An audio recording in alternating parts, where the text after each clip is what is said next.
दोस्तों, SSC CGL 2018 का ये पेपर है और ये पहला क्वेश्चन है। A person covers 40% of a distance with a speed of 60 kilometre per hour and the remaining with a speed of 40 kilometre per hour. What is the average speed for the whole journey in kilometre per hour. देखो, कह रहा है कि एक person जो है total journey, तो हम यहाँ इस क्वेश्चन में क्या करेंगे, हमारा जो टोटल जर्नी है उसको दो पार्ट में डिवाइड कर लेंगे। टोटल जर्नी को हम मान लेते हैं कि हमारा जो है 100 किलोमीटर टोटल जर्नी है, ठीक है। ये 100 किलोमीटर पहला वो 40% कवर करेगा, मतलब कि 40 किलोमीटर पहले वो कवर करेगा, उसके बाद वो 60% कवर करेगा, रिमेनिंग मतलब वो 60 किलोमीटर फिर कवर करेगा। पहला 40% मतलब 40 किलोमीटर को वो कितने स्पीड से कवर करेगा, 60 किलोमीटर पर आवर स्पीड से कवर करेगा। नेक्स्ट जो बचा है 60 किलोमीटर, उसको वो कितना स्पीड से कवर करेगा, 40 किलोमीटर पर आवर स्पीड से कवर करेगा। हम जानते हैं कि एवरेज स्पीड का फॉर्मूला क्या होता है, total distance by total time. Total distance by total time करने से हमको एवरेज स्पीड का जो है वैल्यू मिल जाएगा, ठीक है। तो यहाँ टोटल डिस्टेंस कितना हो जाएगा, टोटल डिस्टेंस हो जाएगा 40 + 60 दैट इज़ 100, और टोटल टाइम कितना हो जाएगा, दैट इज़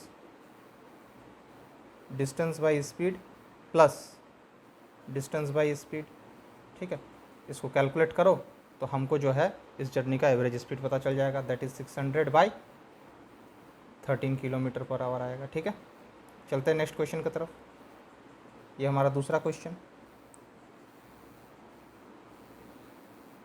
दूसरा क्वेश्चन क्या कह रहा है, ध्यान से देखो। ट्रायंगल ए बी सी, हमारे पास एक ट्रायंगल है, ये बन गया ट्रायंगल, ठीक है, ए बी और सी। डी एक पॉइंट है बी सी के ऊपर, ठीक है, ये डी बना लो। Such that B D is to B C 2:5 है, तो ये 2 हो जाएगा और इधर 3 हो जाएगा। अब एरिया पूछ रहा है, रेशियो ए बी डी और ए डी सी का। देखो, ऐसे सिचुएशन में जब हमारा हाइट कॉमन होता है तो एरिया का जो रेशियो होगा वो 2:3 हो जाएगा इस क्वेश्चन के लिए, ठीक है। सिंपली साइड का रेशियो ही जो है, बेस का रेशियो ही हमारा एरिया का रेशियो हो जाएगा। बेस का जो रेशियो होगा वही एरिया का रेशियो हो जाएगा, ठीक है। चलते हैं नेक्स्ट क्वेश्चन की तरफ। थर्ड क्वेश्चन, क्वेश्चन पढ़ो क्या कह रहा है। इन अ सर्कल, सर्कल चैप्टर से ये क्वेश्चन। दो कॉर्ड है ए डी और बी सी, तो सर्कल बना लो पहले, ठीक है। ये सर्कल बन गया, ठीक है। अब कॉर्ड ए डी, तो चलो ये बन गया हमारा ए डी, ठीक है, ए डी। और क्या कह रहा है, बी सी, तो देखो ये बी आ गया और ये बी सी, ठीक है, ये बी सी। अब ये मीट करेगा आउटसाइड द सर्कल, सर्कल के बाहर जाके मीट करेगा। किस पॉइंट पे मीट करेगा, ई पॉइंट पे मीट करेगा, ठीक है, यहाँ पे मीट कर गया। अब ये क्या बन गया, एक साइक्लिक क्वाड्रिलेटरल बन गया। देखो ए बी सी डी एक साइक्लिक क्वाड्रिलेटरल बन गया, ठीक है। बी ए ई मतलब ये वाला एंगल कितना है, 76, ठीक है। और ए डी सी 102 है, मतलब ये वाला एंगल कितना है, 102, ठीक है। हमको कितना निकालना है, कौन क्या निकालना है, ए ई सी निकालना है, मतलब ये। तो बाई थ्योरम बनेगा। देखो बाई थ्योरम इस एंगल का वैल्यू कितना हो जाएगा, 76 हो जाएगा। बाई थ्योरम इस एंगल का वैल्यू भी कितना हो जाएगा, 76 हो जाएगा। दोनों को जोड़ के 180 से माइनस कर दो तो ए ई सी कितना आएगा, 26 आएगा, ठीक है। चलते हैं नेक्स्ट क्वेश्चन की तरफ।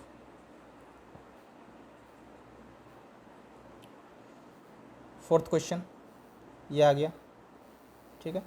क्वेश्चन को ध्यान से देखो क्या कह रहा है, अलजेब्रा से है ये क्वेश्चन, ठीक है। A plus B plus C का वैल्यू 5 है, A B plus B C plus C A का वैल्यू 4 है, तो हमको A cube plus B cube plus C cube -3 A B C का वैल्यू निकालना। देखो इसका जो फॉर्मूला होता है क्या होता है, A cube plus B cube plus C cube -3 A B C का फॉर्मूला क्या होता है, फॉर्मूला होता है A plus B plus C into A square plus B square plus C square minus A B minus B C minus C A, ये होता है इसका फॉर्मूला। तो देखो ए बी सी का वैल्यू तुमको क्वेश्चन में है पता, जो कि कितना है, 5 है, ठीक है। और A B minus B C minus C A, यहाँ माइनस कॉमन ले लेंगे तो A B plus B C plus C A बन जाएगा। तो इसका भी वैल्यू हमको पता है कितना है, 4 है। तो हमको क्या निकालना है, A square plus B square plus C square का पहले वैल्यू निकालना है। तो चलो निकाल लेते हैं। कैसे निकालेंगे हम लोग, ए प्लस बी प्लस सी का होल स्क्वायर का फॉर्मूला लगा देंगे, ठीक है। इस फॉर्मूला से बन जाएगा A square plus B square plus C square plus 2 into A B plus B C plus C, ये कितना हो जाएगा, 8 हो जाएगा। और यहाँ पे 5 का स्क्वायर कितना हो जाएगा, 25 हो जाएगा। ये 8 इधर आके माइनस हो जाएगा तो कितना देगा हमको, 17 देगा। तो A square plus B square plus C square का वैल्यू कितना आ गया, 17 आ गया। अब आगे निकालो, A plus B plus C into A square plus B square plus C square minus A B plus B C plus C A मतलब 4, 5 इंटू 13। तो इस क्वेश्चन का आंसर कितना हो जाएगा, 65 हो जाएगा। चलते हैं अब नेक्स्ट क्वेश्चन की तरफ। फिफ्थ क्वेश्चन ये आ गया, ट्रिग्नोमेट्री चैप्टर से है। इसमें हमको क्या करना है, सिंपली इसको सॉल्व करके वैल्यू निकालना है। ठीक है, देखो साइन स्क्वायर 36 और साइन स्क्वायर 54 कितना हो जाएगा, 1 हो जाएगा, क्योंकि इसको कॉस में चेंज कर देंगे। साइन स्क्वायर 54 को साइन स्क्वायर 90 माइनस 36 कर देंगे तो कॉस स्क्वायर 36 बन जाएगा। तो साइन स्क्वायर 36 कॉस स्क्वायर 36 1 हो गया। tan स्क्वायर 60 कितना होता है 3, और सेक स्क्वायर 30 तो कॉस 30 का वैल्यू कितना होता है √3/2, तो इसका हो जाएगा 2/√3, मतलब स्क्वायर करेंगे तो 4/3। अब इसको सॉल्व करो एलसीएम लेके, तो कितना आएगा 16/3, जो कि इस क्वेश्चन का आंसर हो जाएगा। ठीक है, चलते हैं नेक्स्ट क्वेश्चन की तरफ। फिफ्थ क्वेश्चन हमारा हो चुका है, ये सिक्स्थ क्वेश्चन। क्वेश्चन को ध्यान से पढ़ो।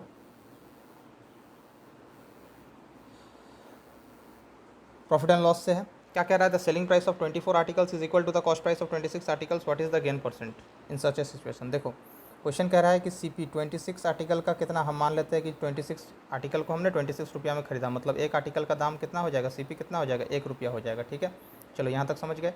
अब 24 आर्टिकल को हम बेचेंगे 26 रुपया में, तो एक आर्टिकल को हम कितना में बेचेंगे 13/12।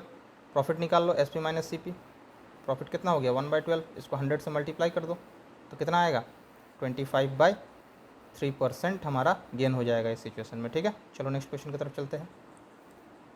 ये आ गया next question, time and work से है। क्वेश्चन को ध्यान से पढ़ो। क्वेश्चन क्या कह रहा है, ABC alone can do a piece of work in 9, 12 and 18 days. तो पहले तीनों का एक दिन का काम निकाल लेते हैं। ठीक है, और फिर कह रहा है कि they all started the work, पहले काम स्टार्ट किया तीनों मिलकर, ठीक है, टुगेदर, बट ए लेफ्ट, ए छोड़ देगा कितना दिन बाद, 3 दिन बाद छोड़ेगा। बाकी जो काम बचा हुआ है वो कितना दिन में कंप्लीट करेगा, कौन करेगा, B और C करेगा। ठीक है, पहले तीनों का एक दिन का काम निकाल लो, 1/9 प्लस 1/12 प्लस 1/18, यहाँ से हमको मिलेगा क्या, तीनों का एक दिन का काम, जो कि कितना आएगा 1/4। अब एक दिन में तीनों इतना काम कर रहा है, तीनों कितना दिन तक काम करता रहेगा, 3 दिन तक करेगा, मतलब 3 दिन में तीनों मिलकर कितना काम कर देगा, 3/4 काम कर देगा। ठीक है, अब काम बचा कितना है, तो 1 माइनस 3/4 काम बचा है 1/4। इस काम को कंप्लीट करेगा, कौन कंप्लीट करेगा, इसको B और C करेगा। तो पहले B और C का एक दिन का काम निकालो, B और C का एक दिन का काम हो जाएगा 1/12 प्लस 1/18। ठीक है, ये B और C का एक दिन का काम हो जाएगा, कितना कर रहा है ये लोग एक दिन में, ये लोग एक दिन में काम करेगा 5/36। ठीक है, एक दिन में B और C अगर 5/36 काम करेगा तो ये लोग काम को कंप्लीट कितना दिन में करेगा, 36/5 डेज में करेगा। काम ये लोग को करना कितना है, 1/4 काम करना है, तो यानी टाइम कितना लगेगा ये लोग को, 9/5 डेज लगेगा। ठीक है, चलते हैं नेक्स्ट क्वेश्चन की तरफ। ये हमारा लास्ट क्वेश्चन है आज का। ठीक है, SSC CGL का ये 2018 का पेपर है। चलो इस क्वेश्चन को सॉल्व करके हमको क्या करना है, इस क्वेश्चन में थीटा का वैल्यू निकालना है। थीटा का वैल्यू 0 से बड़ा होगा, 90 से छोटा होगा। देखो इसको स्प्लिट कर दो। ठीक है, क्वाड्रेटिक इक्वेशन जैसे हम लोग स्प्लिट करते हैं वैसे स्प्लिट कर दो। साइन स्क्वायर थीटा ये हो जाएगा +4 sine theta minus sine theta -2। ठीक है, स्प्लिट हो गया। अब क्वाड्रेटिक इक्वेशन जैसे इसको तोड़ो, क्या होगा, इसमें 2 साइन थीटा हम लोग कॉमन ले लेंगे। 2 साइन थीटा कॉमन लेने पे क्या बचेगा, साइन थीटा +2, और इसमें हम लोग -1 कॉमन ले लेंगे। -1 कॉमन लेने से यहाँ क्या बचेगा, साइन थीटा +2। अब साइन का वैल्यू पॉजिटिव में लो तो कितना आएगा, साइन थीटा इक्वल टू 1/2। 1/2 मतलब कितना होता है साइन का 30 डिग्री। तो इस क्वेश्चन का आंसर कितना हो जाएगा 30 डिग्री।